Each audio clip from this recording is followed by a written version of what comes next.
Akashvani Kolkata 23 news Bangla চ্যানেলের আজকের তাজা খবর। আজকের প্রধান শিরোনাম, সোজা সাইড করো ভাই। জয়নগরের ধর্ষণ খুনে নিদান দেবের, অভিষেকের এনকাউন্টার তত্ত্বেই আস্থা।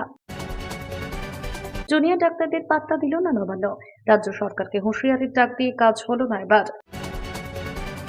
16 বছরের কিশোরীকে বাড়িতে ঢুকে ধর্ষণ, প্রতিবেশী কাকার। ফটোশপ করে বাড়িতেই চলতো জাল নোট ছাপানো, উদ্ধার হলো ল্যাপটপ প্রিন্টার। আমিও তো মেয়ের বাবা, উৎসবের আবহে বড় সিদ্ধান্ত নিলেন সুকান্ত মজুমদার।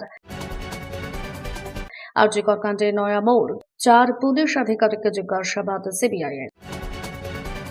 শিক্ষিকার সঙ্গে শারীরিক সম্পর্কের জন্য ব্ল্যাকমেইল, অশ্লীল ভিডিও পোস্ট সোশ্যাল মিডিয়ায়। রোদ ঝলমলে আকাশ নাকি পুজোর কদিনই ঝেঁপে বৃষ্টি, টাটকা তাজা আপডেট জানুন এখনই। বিস্তারিত। আরজিকর মেডিকেল কলেজে চিকিৎসকের ধর্ষণ এবং খুনের ঘটনা নিয়ে তৃণমূল সর্বভারতীয় সাধারণ সম্পাদক অভিষেক বন্দ্যোপাধ্যায় আইন এনে ধর্ষকদের এনকাউন্টার করার কথা বলেছিলেন। দক্ষিণ 24 পরগনা জয়নগর কাণ্ডে অভিষেকের তত্ত্বে আস্থা প্রকাশ করলেন তৃণমূল সাংসদ অভিনেতা দেব। তার মতে, ধর্ষকদের গুলি করে মেরে ফেলা উচিত। সাধারণ মানুষের করের টাকা খরচ করে দোষীদের বাঁচিয়ে রাখার কি দরকার? তৃণমূল সাংসদ মেনে নেন, একজন প্রতিনিধি হিসেবে তার এই কথা বলা উচিত হয়নি হয়তো, কিন্তু তার ব্যক্তিগত মত, ধর্ষণের মতো ঘৃণ্য অপরাধের সাজা মৃত্যুই হওয়া উচিত, যাতে এমন ঘৃণ্য কাজ করার আগে কোনো অভিযুক্তের মনে ভয় কাজ করে। উল্লেখ্য, আরজিকর কাণ্ডের প্রেক্ষিতে রাজ্য বিধানসভায় অপরাজিতা বিল পাশ করেছে তৃণমূল সরকার।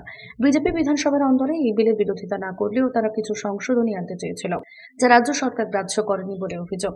ওই বিলে ধর্ষণের ঘটনায় দোষী প্রমাণিত হলে সর্বোচ্চ সাজা হিসেবে ফাঁসির বিধান রাখা হচ্ছে। অন্যদিকে আরজিকরের ঘটনায় তৃণমূলের সর্বভারতীয় সাধারণ সম্পাদক তথা ডায়মন্ড হারবারের সাংসদ অভিষেক ধর্ষকদের এনকাউন্টারে মারার পক্ষে সওয়াল করেন। ডায়মন্ড হারবারে প্রশাসনিক পর্যালোচনা বৈঠক চলাকালীন তিনি বলেছিলেন, এই ধরনের ঘটনা যারা ঘটায় তাদের সমাজে থাকার অধিকার নেই। আপনার কি মনে করেন, যারা এই ঘটনা ঘটালো তারা বেঁচে থাকার অধিকার আছে? 7 দিনের মধ্যে আইন করে এনকাউন্টার করে মারা উচিত দোষীকে। অভিষেক আরো বলেন, কোনো ঘটনা না ঘটলে আমাদের ঘুম ভাঙতো না। এই ধরনের ঘটনায় 7 দিনের মধ্যেই যাতে ব্যবস্থা নেওয়া যায় সেই আইন আনা হয় না কেন? চাইলেই আনা যায়। যারা ক্ষমতায় রয়েছেন তারা এই বিল আনুন, আইনসভায় অর্ডিন্যান্স আনুন, আইন সংশোধন আনুন, যাতে 7 দিনে ধর্ষকদের বিচার করা যায়। তৃণমূল কংগ্রেসের উচ্চত এই বিলকে সমর্থন করা। কেন 5 থেকে 6 বছর ধরে ট্রায়াল চলবে? জয়নগর কাণ্ডে দেব অভিষেকের ওই তত্ত্বকেই সমর্থন করলেন। গতকাল রাত থেকে ধর্মতলায় অবস্থান চালিয়ে যাচ্ছেন জুনিয়র ডাক্তাররা। শুক্রবার সন্ধ্যায় এসএসকেএম হাসপাতাল থেকে ধর্মতলা পর্যন্ত বিশাল মিছিলের মাধ্যমে কর্মবিরতি প্রত্যাহারের ঘোষণা করেন তারা। জুনিয়র ডাক্তারেরা তাদের 10 দফা দাবির বিষয়ে সরকারকে 24 ঘন্টার সময়সীমা বেঁধে দেন এবং হুঁশিয়ারি দেন, যদি সরকার এই সময়ের মধ্যে তাদের দাবি না মেনে নেন তবে তারা আমরণ অনশনের পথ বেছে নেবেন। ধর্মতলায় জুনিয়র ডাক্তারদের অবস্থানের অনুমতি দেয়নি পুলিশ। শুক্রবার রাত থেকে মেট্রো চ্যানেলের সামনে ধর্নায় বসেছেন জুনিয়র ডাক্তারেরা। আরজিকরে মহিলা চিকিৎসকের ধর্ষণ খুনের ঘটনার প্রতিবাদে বিচার এবং হাসপাতালগুলিতে চিকিৎসক ও স্বাস্থ্যকর্মীদের নিরাপত্তা সহ 10টি দাবিতে আন্দোলন চলেছে। রাতে এই কর্মসূচির জন্য পুলিশের অনুমতি চেয়ে ইমেল করা হয়েছিল। শনিবার সকালে সেই ইমেলের জবাব দিয়েছে কলকাতা পুলিশ। অবস্থান কর্মসূচির অনুমতি দেওয়া যাবে না বলে জানানো হয়েছে জুনিয়র ডাক্তারদের। নাবালিকাকে ধর্ষণের ঘটনায় উত্তাল নিউ টাউনের যাত্রাগাছের বিবেকানন্দ পল্লী এলাকা। উত্তেজিত জনতা অভিযুক্ত ব্যক্তির বাড়ি ভাঙচুর চালায়। খবর পেয়ে ঘটনাস্থলে পুলিশ আসলে পুলিশকেও ঘিরে ধরে বিক্ষোভ দেখায় স্থানীয়রা। গোটা ঘটনায় আটক অভিযুক্ত সঞ্জয় হালদার। পরিবারের অভিযোগ, যাত্রাগাছি বিবেকানন্দ পল্লী এলাকায় বাড়িতে যখন একা থাকতো 16 বছরের নাবালিকা, ফাঁকা বাড়িতে মাঝে মধ্যেই ঘরে ঢুকে পড়তো প্রতিবেশী কাকা সঞ্জয় হালদার। শুক্রবার মেয়েটি তার মায়ের কাছে জানায় সঞ্জয় হালদার বাড়িতে একা পেয়ে তাকে ধর্ষণ করে। এরপরই নাবালিকার মেডিকেল পরীক্ষা করায় পরিবার। বিষয়টি জানাজানি হলে এলাকার মানুষ ক্ষিপ্ত হয়ে আক্রমণ করে সঞ্জয় হালদারের বাড়িতে বাড়ি ভাঙচুর করা হয়। খবর পেয়ে ঘটনাস্থলে নিউ টাউন থানার পুলিশ আসলে পুলিশকেও ঘিরে ধরে বিক্ষোভ দেখায় স্থানীয়রা। অবশেষে ঘটনাস্থল থেকেই সঞ্জয় হালদারকে আটক করে পুলিশ। নির্যাতিতার মা জানিয়েছে, আমরা সকালে কাজে বেরিয়ে যাই, মেয়ে বাড়িতে একা থাকে, তখনই বাড়িতে ঢুকে মুখ চাপা দিয়ে মেয়েকে ধর্ষণ করেছে সঞ্জয়। এমনকি সে কথা কাউকে বললে অ্যাসিড ঢেলে মুখ পুড়িয়ে দেওয়ার হুমকিও বলেছে সে ভয়ে মেয়ে মুখ বন্ধ করেছিল। সে আজ আমাকে ঘটনার কথা জানায়। ফটোশপ করে বাড়িতেই জাল নোট ছাপা চলতো, উদ্ধার হলো ল্যাপটপ প্রিন্টার সহ নোট ছাপার সরঞ্জাম। গ্রেফতার হওয়া 3 যুবকের বাড়িতে হানা দিয়ে জাল নোট চক্রের পর্দা ফাঁস করল পান্ডুয়া থানার পুলিশ। পুলিশ ঘটনাস্থলে পৌঁছে শেখ আরমান, শেখ নাজিমুদ্দিন এবং শেখ রোহানকে গ্রেফতার করে। তাদের বাড়ি পান্ডুয়া থানার বোসপাড়া গ্রামে। তল্লাশি করে তাদের কাছে মোট 15টি 50 টাকার জাল নোট, 3টি মোবাইল ফোন এবং একটি নাম্বার প্লেট বিহীন বাইক পুলিশ আটক করে। গ্রেফতার করা হয় 3 জনকে। আদালতে পেশ করে পুলিশ হেফাজতে নেওয়া হয় তাদের। কিভাবে এই কাজের সঙ্গে যুক্ত হলো গ্রামের 3 যুবক? ধৃতদের জিজ্ঞাসা করলে পুলিশ জানতে পারে অভিযুক্তরা পরিযায়ী শ্রমিক হয়ে গুজরাটের আহমেদাবাদে কাজ করছিল। সেখান থেকেই সম্ভবত এই কাজ শিখে আসে। 50 টাকার নোট বাজারে ছাড়লে জাল না আসল তা নিয়ে সন্দেহ কম হবে, সেই ভাবনা থেকেই 50 টাকার নোট ছাপানো শুরু করে, কিন্তু শেষ রক্ষা হলো না।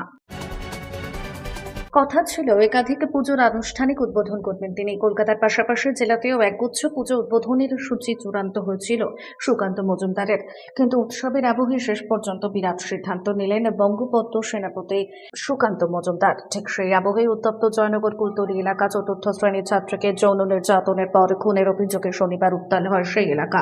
আর এর পরে প্রতিবাদ হিসেবে এবছর কোনো দুর্গাপুজো উদ্বোধন করবেন না বলে স্পষ্ট জানালেন বিজেপির রাজ্য সভাপতি তথা কেন্দ্রীয় শিক্ষা প্রতিমন্ত্রী সুকান্ত মজুমদার। তবে নিজের হাতে পুজো উদ্বোধনের সমস্ত কর্মসূচি বাতিল করলেও পুজো মণ্ডপে সশরীরে হাজির থাকবেন বলে জানিয়েছেন সুকান্ত মজুমদার। বললেন, মা দুর্গার কাছে প্রার্থনা করব যাতে আরজিকর হোক কিংবা কুলতলির ভয়াবহ ঘটনা যেন সঠিক বিচার হয়, আসল অপরাধীরা যাতে কঠোর সাজা পায়। মুখ্যমন্ত্রী মমতা বন্দ্যোপাধ্যায়কে নিশানা করে সুকান্ত মজুমদারেরও বলেন, রাজ্য সরকার এবং পুলিশ বাংলার শীর্ষ মহিলাদের সুরক্ষা দিতে ব্যর্থ। তাই পুজো উদ্বোধনে সামিল না হলেও মণ্ডপে গিয়ে মায়ের কাছে আমি প্রার্থনা করব যেন এই সরকারকে যত দ্রুত সম্ভব উৎখাত করার ব্যবস্থা করা যায়। আরজিকর কাণ্ডে এবার পুলিশের 4 আধিকারিককে জিজ্ঞাসাবাদ করছে সিবিআই। আরজিকর মেডিকেল কলেজ চিকিৎসকের খুন এবং ধর্ষণের ঘটনায় টালা থানার এক মহিলা সহ 4 পুলিশ আধিকারিককে সিবিআই দপ্তরে এনেছে। আরজিকর কাণ্ডে নতুন কোনো তথ্য পাওয়া যায় কিনা সেটা জানতে সিজিও কমপ্লেক্সে তলব করা হচ্ছে এক মহিলা সহ 4 পুলিশ আধিকারিককে। সল্টলেকের সিজিও কমপ্লেক্সে সিবিআই দপ্তরে এলেন টালা থানার এক মহিলা সহ 4 পুলিশ অফিসার। সিবিআই সূত্রে খবর, এর আগেও সিবিআই এর তদন্তকারীরা আরজিকর মেডিকেল কলেজের চিকিৎসকের খুন ও ধর্ষণের ঘটনায় তাদের জিজ্ঞাসাবাদ করেছেন। প্রসঙ্গত, আরজিকর কাণ্ডে আর্থিক দুর্নীতি মামলায় বৃহস্পতিবারই আশিস পান্ডেকে গ্রেফতার করেছিল সিবিআই। সূত্রে খবর, সন্দীপ ঘোষের ডান হাত ছিলেন আশিস পান্ডে। চিকিৎসক অভিজ্ঞদের আরো ঘনিষ্ঠ বলে পরিচিত ছিলেন তিনি। 9 আগস্ট আরজিকরে উদ্ধার করা হয় তরুণী চিকিৎসকের দেহ। সেদিন বিধাননগর এলাকায় একটি হোটেলে এসে উঠেছিলেন আশিস পান্ডে। কেন ওদিন হোটেলে চেকিং করেছিলেন তৃণমূল নেতা? 10 তারিখ তিনি হোটেলে থেকে বের হন কখন? কি উদ্দেশ্য দেখিয়ে তিনি ছিলেন হোটেলে? হঠাৎ সেদিন হোটেল ভাড়া করে থাকার কারণ কি?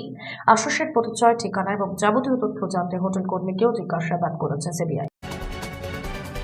উত্তরপ্রদেশের রাজ্যে এক স্কুল শিক্ষিকার অশ্লীল ভিডিও প্রচার করে তাকে ব্ল্যাকমেল করার অভিযোগ 4 ছাত্রকে আটক করেছে পুলিশ। আগ্রার বাসিন্দা এই শিক্ষিকা মথুরার একটি স্কুলে পড়াতেন।